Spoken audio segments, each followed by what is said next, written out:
This frosty Tuesday evening. Well, next, Northampton is forever linked with one of the most important scientific discoveries in history.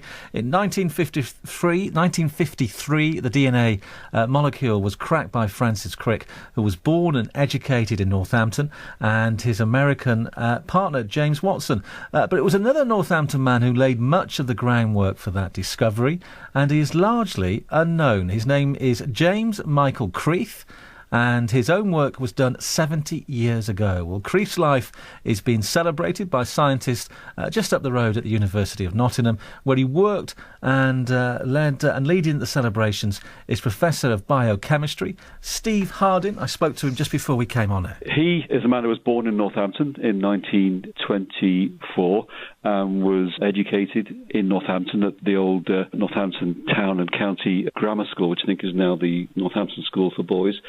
He was the man who made a discovery about DNA, the molecule of life, which proved crucial for the final evaluation of the structure of the molecule in 1953 by Watson and Crick, the famous double helix. So what Creeth did was, whilst he was a student at Nottingham in the 1940s, he discovered the main bond which held the DNA molecule together, something called hydrogen bonds, and this held the molecule together, and this proved crucial for the subsequent discovery of the helix by Watson and Crick some years later. And also he produced a model for the molecule of DNA, which wasn't that far away from the final structure. So yes, he made a very famous discovery. In fact, 70 years ago, it was 1947 when he made that discovery. So there's every reason for Northampton and also Nottingham to be proud of him. And what are your own connections with him, Steve?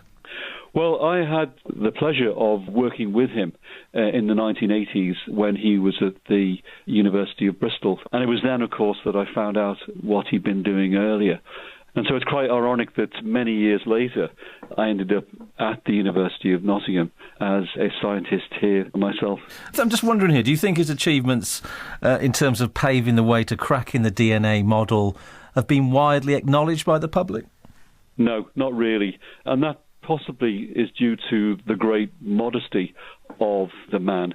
The main work was the discovery of these hydrogen bonds, and that was published in one of the Chemical Society journals in 1947. But tucked away in his PhD thesis from the same year was this model for DNA. And it's only very recently this has come out that people have got to know just how close he came to the final structure and the contribution. In fact, that's what we've tried to do here at Nottingham. We've tried to put the record straight.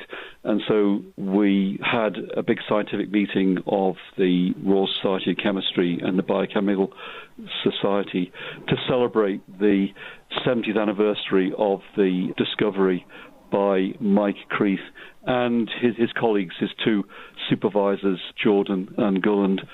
So hopefully a lot more people now will learn to know about Creeth's achievements. Well, it sounds a good move, but in terms of his legacy in the scientific community, at least, what do you think that will be?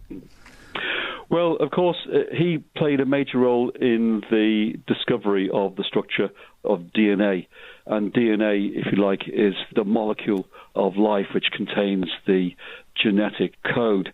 So the legacy is he was one of the great scientists who provided the groundwork for all the discoveries that have happened since then from DNA, including the great breakthroughs in medicine that have resulted from our knowledge of the genetic code. So very, very major indeed.